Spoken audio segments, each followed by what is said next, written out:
সাইয়েদনা মুসা আলাইহিস সালাম ছিলেন এক শক্তিশালী নবী। ওনার এত শক্তি, উনি এক থাপ্পড় মেরে ফেরাউনের বাবুর্চিকে ওই জায়গার মধ্যে দুনিয়া থেকে বিদায় করেছিলেন। এক ধাক্কা মারলে 10 জন 10 হাত দূরে যেয়ে পড়তো।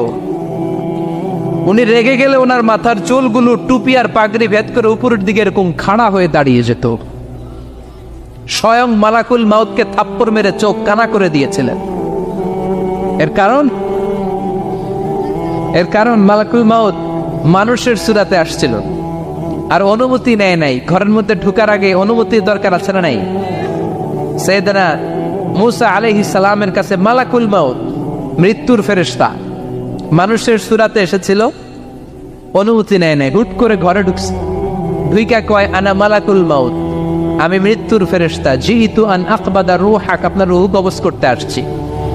মুসা আলাইহিস সালাম দেখতেছে একদম সলিমুদ্দি। মুসা নবী দেখে কি আর সলিমুদ্দি কয় কি, আমি মালাকুল মাউত। ভেজাল আছে না নাই? সাইয়েদনা মুসা আলাইহিস সালাম দেখে দিব্যি সাধারণ মানুষ, আর সে বলে আমি তোমার রূহ কবজ করতে এসেছি। মুসা আলাইহিস সালাম রেগে গেলেন। অনেক মেজাজ ওলা নবী ছিলেন। রাগের চোটে এক থাপ্পড় দিলেন। থাপ্পড় খেয়ে মালাকুল মাউতের এক চোখ নাই। বুখারীর বর্ণনা, ফাসাক্কাহু ফাফাকু আইনা, থাপ্পড় মারলেন, চোখ শেষ। মালাকুল মাউত বাঁচার জন্য দিলেন দৌড়। এক দৌড়ে আল্লাহর আদেশে আল্লাহর আরশে চলে গেলেন। যে বলে, মাবুদ এমন নবীর কাছে পাঠিয়েছেন, আরসালতানি ইলা আবদিন লা ইউরিদুল মাউত, এমন বান্দার কাছে পাঠিয়েছে ওই বান্দা মরতে চায় না, খালি মারতে চায়। কি করতে চায়? মরতে চায় না, মারতে চায়। দেখেন কি করছে আল্লাহ। বললেন, ও মালাকুল মাউত, ভুল করছো, সালাম দাও না, অনুমতি নাও না, মানুষের সূরাতে গেছো, আর নবীও সাধারণ নবী না, মেজাজ ওলা নবী। ঠিক কিনা? চিন্তা করে লাভ নাই, আমি কথা বলবো। সাইয়েদনা মুসাকে আল্লাহ ডেকে বললেন, ও মুসা, তুমি নাকি মরতে চাও না, খালি মারতে চাও। সাইয়েদনা মুসা বলেন, না মাবুদ, আমি তো চিনি নাই, এটা যে মালাকুল মাউত আমি তো চিনি নাই, চিনলে তো তার গায়ে আমি হাত তোলার সাহস করতাম না। আল্লাহ বললেন, ও মুসা যাও, দাইয়াদাকা আলা মাতনি সাউর, ওই যে একটা গাভী দেখা যায়, ষাঁড় দেখা যায়, ওই গরুর পিঠের উপরে তোমার ডান হাতটা রেখে দাও। সাইয়েদনা মুসা আলাইহিস সালাম গরুর পিঠের উপরে ডান হাত রাখলেন। আল্লাহ বললেন, মুসা, তোমার ডান হাতের নিচে গরুর যতগুলো পশম, প্রত্যেকটা পশমের বিনিময়ে তোমার 1 বছর করে হায়াত আমি বাড়িয়ে দিলাম। মরতে যখন চাও না, মারতে যখন চাও, আরো কয়েক বছর মারো, হায়াত আমি বাড়িয়ে দিলাম। মুসা আলাইহিস সালাম বললেন, আল্লাহ সুম্মা মাযা, এই হাতের নিচে গরুর যত পশম তত আমার হায়াত বেড়ে যাবে। ধরলাম হাতের নিচে 2000 পশম, 2000 বছর হায়াত বাড়িয়ে দিলেন, কিন্তু সুম্মা মাযা, 2000 বছর পরে কি হবে আগে ওইটা কোন? ওই ঝামেলাটা ভাঙে আগে।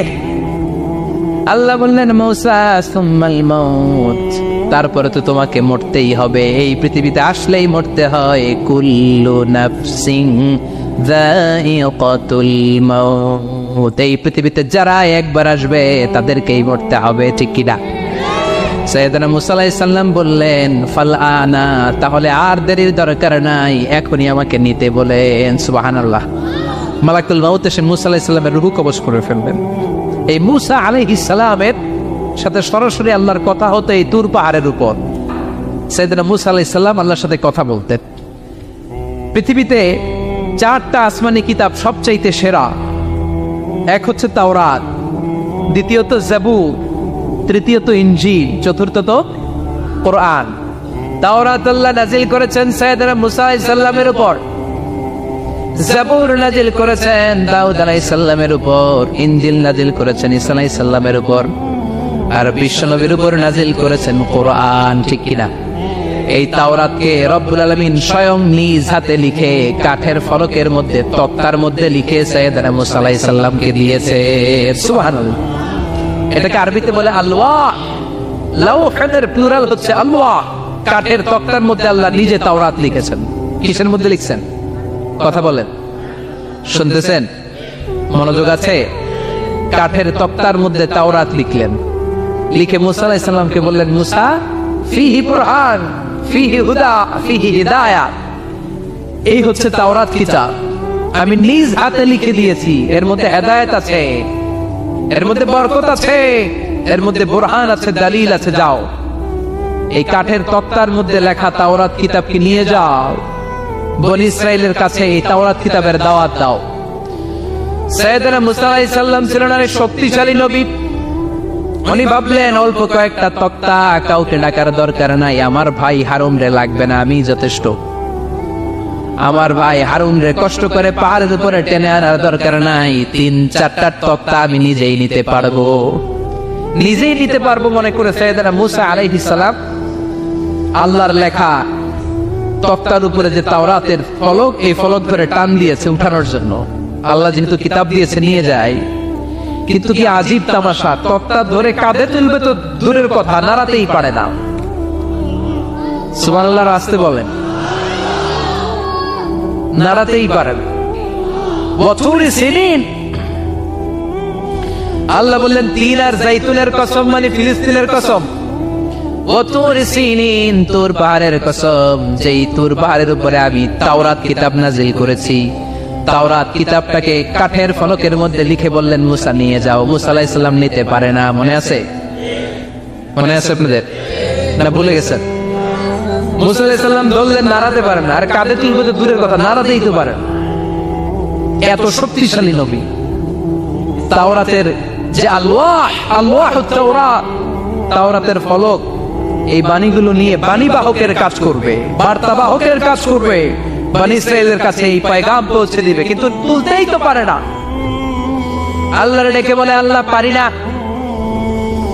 আল্লাহ বললেন ট্রাই করো, ট্রাই এগেইন, আবার চেষ্টা করো, দেখো না পারো কিনা। হাবিল সাইয়েদনা মুসা আলাইহিস সালাম ভাবলেন এই দিক দিয়ে পারি না, ওই দিক দিয়ে ধরলে মনে হয় পারবো। এবার তক্তার ওই পাশ দিয়ে নাড়াচাড়া শুরু করছে, ওই দিক দিয়েও পারে না। এবার ভাবলেন এক কাজ করি, মাঝখান দিয়ে দেখি নাড়াতে পারি কিনা। সাইয়েদনা মুসা আলাইহিস সালাম কাঠের তক্তাগুলোর মাঝখান দিয়ে ধরলেন, টান দিলেন, কিন্তু তক্তা নড়ে, নাড়ানোই যায় না, কাঁধে তুলবে তো দূরের কথা। সাইয়েদনা মুসা আলাইহিস সালাম অপরাগ হয়ে আল্লাহর ডেকে বললেন, ও মাবুদ, পারি না। আল্লাহ আসলে চাপছে মুসা যেন বলে পারি না। মুসা পারে না এটা শুনতে আল্লাহর বড় মনে চায়। সুবহানাল্লাহ কইবেন না? কারণ সব জায়গায় উনি পারে আর মারে। আজকে সাইয়েদনা মুসা আলাইহিস সালামের কণ্ঠে আল্লাহ শুনতে চায়, আল্লাহ আমি অপারগ, আমি পারি না। সাইয়েদনা মুসা আলাইহিস সালাম বলে, আল্লাহ সাইয়েদনা জিবরাইলকে যদি বলেন আমারে যদি একটু সাহায্য করে, আমার কাঁধে তুলে দিলে আমি নিয়ে বাড়িতে যাব। সাইয়েদনা জিবরাইলকে একটু বলেন। আল্লাহ বললেন, যাও জিবরাইল, হেল্প আউট মুসা, মুসা আলাইহিস সালামকে সাহায্য করো।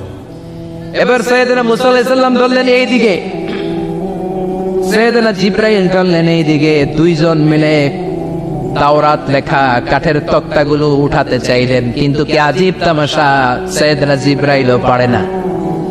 সাইয়েদনা মুসা আলাইহিস সালাম বললেন, ও ভাই জিবরাইল, চলো জায়গা চেঞ্জ করে তুমি এদিক দিয়ে ধরো, আমি ওই দিকে ধরি, আবার জোরসে টান মারো। দেশ গ্রামে কয় না জোরসে টান, এইও সিস্টেমে দুইজন মিলে টানে, কিন্তু নাড়াতেই পারে না। আগে তো হাতে নিবে, তারপরে কাঁধে তুলবে, দুইজনেও পারে না। গায়ে যত জোর আছে সাইয়েদনা মুসা আলাইহিস সালাম জোরসে টান দিলেন, যত জোর, সব জোরকে একসাথে করে তিনি টান দিয়েছেন। টানের চোটে দেহের প্রতিটা লোমকূপ থেকে ঘাম বেরোতে শুরু করেছে। টানের চোটে রক টান খেয়ে যাচ্ছে, কোমরের রক ছিঁড়ে যাওয়ার অবস্থা, কিন্তু কাঠের ফলকগুলো নাড়ানো যায়। সাইয়েদনা মুসা আলাইহিস সালাম বললেন, আল্লাহ জিবরাইলও পারে না। জিবরাইলের সাথে হাজার হাজার সহকারী ফেরেশতা, তাদেরকে একটু বলেন হেল্প করার জন্য। সুবহানাল্লাহ পড়েন। হাজার হাজার ফেরেশতা তুর পাহাড়ের উপর সবাই মিলে জোরে জোরে টান দেয়, জোরে জোরে টান দেয়। সবাই মিলে চেষ্টা করে তাওরাত লেখা ফলক এক প্রান্ত থেকে আরেক প্রান্ত কোন জায়গা দিয়ে ধরে 1 ইঞ্চি নাড়াতে পারে না। এই অবস্থা দেখে আল্লাহ বললেন, ঘটনা কি? আল্লাহ পারি না। সাইয়েদনা মুসা আলাইহিস সালাম কি বলে? আল্লাহ পারি না। আল্লাহ বললেন, মুসা, এই ফলকগুলোর এত ওজন নয়, কাঠের এই তক্তাগুলোর এত ওজন নয়, কিন্তু এই কাঠের তক্তার মধ্যে যে বাণীগুলো লেখা হয়েছে, বাণীগুলো কার? এটা আমার বাণী, আমার কথা। এই জিনিসটা বোঝানোর জন্য আমি এটার ওজনকে ভারী করে দিয়েছি। এবার জিব্রাইলের সহকারী ফেরেশতা লাগবে না, জিব্রাইলের সহযোগিতা লাগবে না, তোমার গায়ে আমি যেই জোর দিয়েছি টান দিয়ে দেখো সবগুলারে কাঁধে তুলে নিতে পারবা। সাইয়েদনা মুসা আলাইহিস সালাম এবার বিসমিল্লাহ বলে সব গিমি তাওরাত লেখা কাঠের তক্তাগুলো কাঁধে নিয়ে এক দৌড়ে বাড়ি। আল্লাহু আকবার। যেই পাহাড়ের উপর এই তক্তা টানাটানির ঘটনা ঘটেছে পাহাড়টার নাম, এজন্য আল্লাহ বললেন ওয়াত্তিনি ওয়াজ্জাইতুনি ওয়া তুরি সিনিনা ওয়া হাযাল বালাদিল আমিন। তিন আর জাইতুনের কসম, তুর পাহাড়ের কসম। আবার তুর পাহাড়ের মধ্যে নূরের তাজাল্লি দিয়েছে কে? ফালাম্মা তাজাল্লা রাব্বুহু জাআলাহু দাক্কান ওয়া খাররা মূসা সাইকা। সাইয়েদনা মুসা আলাইহিস সালাম বললেন আল্লাহ তোমাকে দেখতে চাই। আল্লাহ বললেন দেখতে পারবে না, পাহাড়ের দিকে তাকাও, পাহাড়ের মধ্যে নূরের তাজাল্লি দেব, যদি পাহাড় টিকে যায় তাহলে দেখতে পাবা। আল্লাহ যখন তুর পাহাড়ের উপর তাজাল্লি মেরেছেন, পাহাড় ভেঙে খান খান হয়ে যায়, সাইয়েদনা মুসা আলাইহিস সালাম বেহুশ হয়ে যায়। এই বেহুশ হওয়ার ঘটনা আর পাহাড় জ্বলে ছাই হওয়ার ঘটনা যেখানে ঘটেছে, ওই পাহাড়টার নাম জোরে বলেন। ওই তুর পাহাড়ের কসম কেটেছে কে? ওয়াতুরি, ওয়াতুরি 2285 মিটার উঁচু, অনেক উঁচু পাহাড়। আবার ইয়াজুজ মাজুজ যখন পৃথিবীতে আক্রমণ করবে, ইন্না ইয়াজুজ ওয়া মাজুজ মুফসিদুনা ফিল আরদ। তামাম জাহানে ইয়াজুজ মাজুজ যখন আক্রমণ করবে, তামাম পৃথিবীটাকে যখন লন্ডভন্ড করে দিবে, সাইয়েদনা ঈসা আলাইহিস সালাম মুমিন বান্দাদেরকে নিয়ে যেই পাহাড়ের উপর আশ্রয় নিবেন সেটা হলো এই তুর পাহাড়। সুবহানাল্লাহ। ঈসা আলাইহিস সালাম মুমিনদেরকে নিয়ে এক পাহাড়ে চলে যাবেন এই ইয়াজুজ মাজুজের অত্যাচার থেকে বাঁচার জন্য। এদেরকে ইংরেজিতে বলে Gog Magog. If you search in Google by writing Gog and Magog, আপনি পেয়ে যাবেন ইয়াজুজ মাজুজের কাহিনী। হাত্তা ইযা ফুতিহাত ইয়াজুজ ওয়া মাজুজ ওয়া হুম মিন কুল্লি হাদাবিন ইয়ানসিলুন। লক্ষ লক্ষ ইয়াজুজ মাজুজের বাহিনী আসবে। এই ইয়াজুজ মাজুজের বাহিনীর অত্যাচার, অবিচার, অনাচার, জুলুম থেকে, মারামারি থেকে বাঁচার জন্য মুসলমানরা ঈসা আলাইহিস সালামের নেতৃত্বে যেই পাহাড়ের উপর আশ্রয় নিবেন, ওই পাহাড়ের নাম হলো তুর পাহাড়। ওই পাহাড়ের নাম কি? কোরআনে অনেকবার আল্লাহ তাআলা এই তুর পাহাড়ের কথা বলেছেন। আমি নিজে এই তুর পাহাড়ের চূড়ায় উঠেছি 2 বার। পাথরের পাহাড়, মাঝরাতে উঠতে হয়। এই তুর পাহাড়ের নিচে একটা গির্জা আছে, খ্রিস্টানদের প্রাচীনতম গির্জা, সেন্ট ক্যাথেরিনা গির্জা। এই গির্জার ভিতরে ঢুকেছিলাম দেখার জন্য। এটা পবিত্র জায়গা। মুসা আলাইহিস সালাম যখন যাচ্ছিলেন, আল্লাহ বলেন ফাখলা'না আলাইক ফাখলা'না আলাইকা ইন্নাকা বিল ওয়াদিল মুকাদ্দাসি তুয়া। শুজ অফ, জুতা খুলে ফেলো। মুসা জুতা খুলে ফেলো। ইন্নাকা বিল ওয়াদিল মুকাদ্দাসি তুয়া। You are in a very holy valley, very sacred valley. একটা পবিত্র উপত্যকায় তুমি এসেছো। এর চাইতে উন্নত এবং পবিত্র উপত্যকা আমি মহাবিশ্বে কোথাও সৃষ্টি করি নাই। চিল্লায় পড়েন সুবহানাল্লাহ। মাঝরাতে এই তুর পাহাড়ে উঠতে হয়, ব্যাকপ্যাক নিয়ে যেতে হয়, সেখানে পানি টানি খাবার দাবার নিয়ে ওঠা লাগে। 3-4 ঘন্টা লাগে উঠতে, নামতে আবার 3-4 ঘন্টা। সকালে 10টা-11টার পরে আর তুর পাহাড়ে থাকা যায় না, কারণ আমাদের বাংলাদেশের পাহাড়গুলো মাটির পাহাড়, তুর পাহাড় হচ্ছে পাথরের পাহাড়। পাথরের পাহাড়ে যখন সূর্যের আলো লাগে, পাথরের পাহাড় গরম হয়ে যায়। আমরা মাঝরাতে উঠতে শুরু করলাম। আমরা যখন উঠতেছি দেখলাম খ্রিস্টিয়ান কমিউনিটির একটা গ্রুপ, তারাও উঠছে, ইহুদিদের একটা গ্রুপও উঠছে, কারণ এটা 3 ধর্মের লোকদের কাছে তীর্থস্থান। এই তুর পাহাড়ের চূড়ায় ছোট্ট একটা মসজিদ আছে, 7-8 জন নামাজ পড়া যায়। খ্রিস্টানদের একটা গির্জা আছে, ইহুদিদের একটা সিনাগগ আছে। ফজরের সময় উঠলাম, পুরো সিলসিলাতুল জিবাল তুর পাহাড় দেখলাম। অবাক হলাম, এই পাহাড়ে বিশ্বনবী মেরাজের রাতে নেমে দোয়া করেছেন, ঠিক কিনা? এই পাহাড়ে ঈসা আলাইহিস সালাম মুমিনদেরকে নিয়ে ইয়াজুজ মাজুজের আক্রমণ থেকে বাঁচার জন্য আশ্রয় নিবেন। এই তুর পাহাড়ের কসম কোরআনের ভেতরে কেটেছে কে? এজন্য আল্লাহ বললেন ওয়াত্তিনি ওয়াজ্জাইতুনি ওয়া তুরি সিনিনা ওয়া হাযাল বালাদিল আমিন। তিন আর জাইতুনের কসম, ওই মিশরের তুর পাহাড়ের কসম, ওয়া হাযাল বালাদিল আমিন, এই নিরাপদ শহরের কসম। শহরটার নাম কি? কি নাম?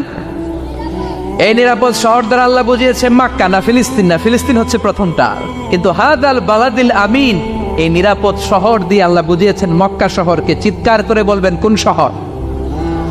মক্কা শহর। এই মক্কা শহরের আগের নাম বাক্কা। মক্কার আগের নাম কি? জোরে বলেন, আরো জোরে। ইন্না আউওয়ালা বাইতিন উদিআ লিন-নাসি লাল্লাযী বিবাক্কাতা মুবারাকা হুদাল লিল আলামিন, নিশ্চয়ই পৃথিবীর সর্বপ্রথম ঘর যেই শহরের মধ্যে আমি আল্লাহ স্থাপন করলাম, শহরটার নাম হলো বাক্কা শহর। কি শহর? এই বাক্কা পরে চেঞ্জ হয়েছে মক্কা। আল্লাহু আকবার। তার মানে আজকে জানলেন মক্কা শহরের আগের নাম হলো বাক্কা। আগের নাম কি? মক্কা শহরে অনেক হোটেল আছে, হোটেলের নাম ফুন্দুক বাক্কা। দেখছেন? ফুন্দুক বাক্কা মানে বাক্কা হোটেল। এই বাক্কা হচ্ছে মক্কার আগের নাম, মনে থাকবে। আল্লাহ বললেন হাদাল বালাদিল আমিন, এই নিরাপদ শহরের কসম, এই শহরের চেয়ে নিরাপদ শহর পৃথিবীর মধ্যে।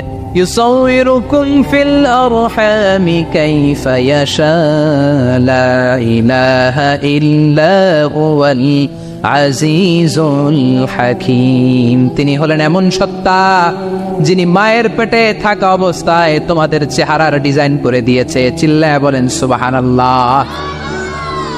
তাহলে চারটা কসম কেটে আল্লাহ যে দামি কথাটা বললেন, লাকাদ খালাকনাল ইনসানা ফি আহসানি তাকওয়িম, সুন্দর আকৃতিতে তৈরি করেছি। এজন্য সুন্দর চেহারাটা নিয়ে যখন আয়নার সামনে দাঁড়াবেন, তখন আপনি আয়নার দোয়া পড়বেন আল্লাহুম্মা হাসসানতা খালকি ফাহসিন খুলুকি। বিশ্বনবীর চেহারা সুন্দর বেশি না কম? জোরে বলেন। চাঁদের চেয়ে সুন্দর তুমি নবী আমার কামলিওয়ালা, চাঁদের চেয়ে সুন্দর তুমি নবী আমার কামলিওয়ালা, দু জাহানের বাদশাহ তুমি প্যারা নবী সাল্লে আলা, দু জাহানের বাদশাহ তুমি প্যারা নবী সাল্লে আলা, চাঁদের চেয়ে সুন্দর তুমি নবী আমার কামলিওয়ালা। সুবহানাল্লাহ। বিশ্বনবীর চেহারাটা বড় সুন্দর ছিল। এত সুন্দর চেহারার মানুষ পৃথিবীতে দ্বিতীয়টা নাই। ওই চেহারা নিয়ে বিশ্বনবী আয়নার সামনে যখন দাঁড়াতেন, উনি বলতেন আল্লাহুম্মা হাসসানতা খালকি ফাহসিন খুলুকি। এর মানে হলো, আল্লাহ আমার চেহারাটা আপনি যেমন সুন্দর করেছেন, আমার চরিত্রটাও সুন্দর করে দিয়ে। This is the attitude. এটাকে বলা হয় attitude. What a marvellous amazing attitude he belongs. বিশ্বনবীর কি সুন্দর অ্যাটিটিউড ছিল। সুন্দর চেহারা নিয়ে আয়নার সামনে দাঁড়িয়ে তিনি বলতেন, আল্লাহ আমার চেহারাটা যেমনি সুন্দর করেছো, আমার চরিত্রটাকেও সুন্দর করে দাও। আমার বাহিরটা যেমন সুন্দর, আল্লাহ আমার ভেতরটারেও সুন্দর করে দিও। পড়েন আমিন। এই আয়নার দোয়া পারেন তো? আয়নার সামনে দাঁড়ায় এই দোয়া পড়েন তো? নাকি বলেন আয়না বসাইয়া দিও কলবের ভিতর? এগুলো বলবেন? পড়েন আল্লাহুম্মা হাসসানতা খালকি ফাহসিন খুলুকি, আল্লাহুম্মা হাসসানতা খালকি ফাহসিন খুলুকি। হে আল্লাহ, সবাই বলেন হে আল্লাহ, তুমি আমার চেহারাটা সুন্দর করেছো, তুমি আমার চরিত্রটাও সুন্দর করে দিও। আমিন। আর জোরে পড়েন আমিন। এই জন্য নিজে যখন আয়নার সামনে দাঁড়াবেন এটা বলবেন, আপনার স্ত্রী যখন আয়নার সামনে দাঁড়ায় তখন এইটা বলবেন, আপনার বাচ্চা যখন আয়নার সামনে দাঁড়ায় তখন এই দোয়া পড়বেন। রাজি আছেন তো? আয়নার সামনে দাঁড়িয়ে আমরা বলবো হাসসানতা খালকি, আল্লাহ তুমি আমার চেহারাটা সুন্দর করেছো। আমরা সবাই সুন্দর, আমরা সবাই সুন্দর। যার কালার কালো, কালো চামড়ার লোক, তার মধ্যে একটা সৌন্দর্য আছে না নাই? আল্লাহ বললেন এই কালো আর ধলো এগুলো তো বাইরে। ওয়াখতিলাফু আলওয়ানিকুম ওয়া আলসিনাতিকুম, তোমাদের গায়ের রঙের ভিন্নতা, ভাষার ভিন্নতা, এগুলো আল্লাহর মিরাকেল। একজন সাদা, একজন কালো, একজন ধূসর বর্ণের, এক একজনের চেহারার সাথে আরেকজনের চেহারার মিল নাই। সুবহানাল্লাহ। এটাই সৌন্দর্য।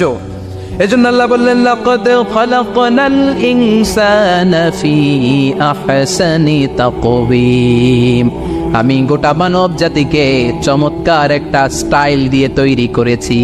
এই স্টাইলের সাথে পৃথিবীর কোনো প্রাণীর কোনো মিল থাকে না। সুবহানাল্লাহ, কি অসাধারণ আমাদের কাঠামো। আপনি যদি হিউম্যান ব্রেইন নিয়ে চিন্তা করেন, আমাদের ব্রেইনের ক্যাপাসিটি কিন্তু অনেক বেশি। এই পৃথিবীতে সবচেয়ে পাওয়ারফুল যে কম্পিউটার আবিষ্কার করা হয়েছে এটার নাম Cray one super computer. United States of আমেরিকাতে যারা মিলিটারি বেসে জব করে তাদের ম্যাথমেটিক্যাল ইকুয়েশন ড্র করার জন্য, সলিউশন করার জন্য এই ক্রে-1 সুপার কম্পিউটার তারা ইউজ করে। বিজ্ঞানীরা হিউম্যান ব্রেইনের ক্যাপাসিটির সাথে ওই ক্রে-1 সুপার কম্পিউটারের তুলনা করেছে। তারা তুলনা করে দেখেছে ক্রে-1 সুপার কম্পিউটারের চেয়েও আমাদের ব্রেইন শতগুণ বেশি শক্তিশালী। আমাদের হেয়ারিং সিস্টেম নিয়ে যদি আপনি গবেষণা করেন অবাক হয়ে যান। এই যে কানের মধ্যে এখানে পেঁচানো দেখা যায়, এটা কি আল্লাহ এমনি এমনি দিছে? মা খালাকতা হাদা বাতিলা, এমনি এমনি আল্লাহ কিচ্ছু দেয় নাই। এই পেঁচানো ডিজাইন না থাকলে আপনি শুনতে পেতেন না। আপনার কান দুইটা যদি কেটে কান কাটা রমজান করে দেয়, আপনি কোনো আওয়াজ শুনতে পাবেন না। এই কানের ডিজাইন গুলো, এই আঁকাবাঁকা পথগুলো আল্লাহ তাআলা দিয়েছে ইথারে ভেসে আসা সাউন্ড গুলোকে ইলেকট্রিক্যাল সিগন্যালের মাধ্যমে ভেতরে ঢুকানোর জন্য। কানের তিনটা পার্ট থাকে, একটা হচ্ছে আউটার এয়ার, একটা হচ্ছে মিডল এয়ার, তারপরে হচ্ছে ইনার এয়ার, মাঝখানে এয়ার ড্রাম থাকে। এই আউটার এয়ার থেকে, মিডল এয়ার থেকে তারপরে ইনার এয়ারে ইলেকট্রিক্যাল সিগন্যাল দিয়ে বাতাসে ভেসে আসা এই সাউন্ডের ওয়েভগুলো, এই তরঙ্গগুলোকে ইলেকট্রিক্যাল সিগন্যাল দিয়ে ট্রান্সমিট করে ব্রেইনের হেয়ারিং নার্ভের কাছে পাঠিয়ে দেয়। এই সূক্ষ্ম কাজগুলো হতে আসলে অনেক সময় লাগে, কিন্তু 1 সেকেন্ডের মধ্যে আমি বলছি আর আপনারা সেকেন্ডে শুনছেন। চিল্লা এখন সুবহানাল্লাহ।